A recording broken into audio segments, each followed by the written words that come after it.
Jom ikut aku pergi kantin. Dah rehat ni. Kat mana? Jom. Tempat rahsia. Jom. Inilah kantin sekolah kita. Besarnya kantin kita. Macam tu nak beli?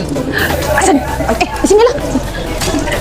Selamat datang ke Fantastic Food Fest by Kak Nap, powered by Yaya Empire, sedang berlangsung 8 Januari hingga 11 Januari 2026 ni. Banyak food dan drinks best-best dekat sini. Okey, jom kita singgah. Yang mana dulu ya?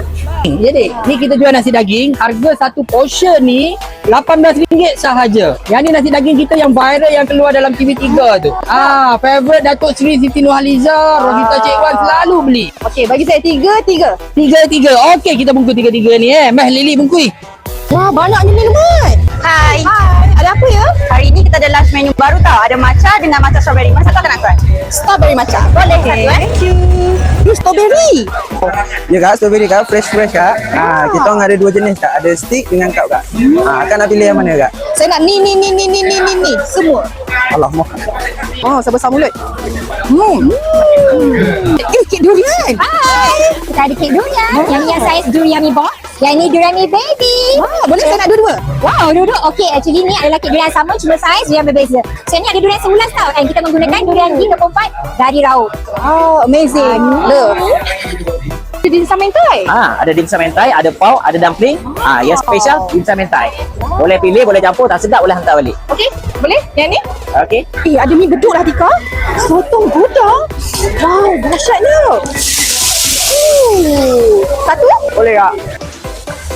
Panas lah. Ada jacket potato lah. Ya, best seller kita di sini ada cheesy meatball dengan smoky chili beef. Wah, best lah. Okey, saya nak chili beef satu. Ya. Ya. Sampai. Keropok gemuk. Wow. Ya kak, kumpul sini semua gemuk-gemuk. Oh, I lova. Oh, pas lova. Yang satu? Apa yang ada sini? Kita ada jual pavlova kak, kita ada jual dalam cup. Yang ni kunafa pistachio dan kita ada jual by box. Wow. Okey, saya nak yang box. Boleh kak? Okey kak, siap kak. Cepatnya. Thank you. Terima kasih kak. Kali ni Kak nak bawa apa? Kali ni untuk orang Ipoh, Kak nak bawa nasi cookie. Dona ada jual apa? Dona ada jual frozen yogurt. Wow. Apa yang best? Yang ni yang best seller pistachio sauce. Okey, nak satu. Nah. Dah siap? Dah siap. Bagus. Thank you. Ayat cheese bakar. Ya kak, kami yang terbakar macam kulit kak. Kami ada 11 jenis, Wow. tapi yang ada special 3 jenis. Thank you. Love. Bye. Dah siap kita. Sampai malam. Sampai ke malam.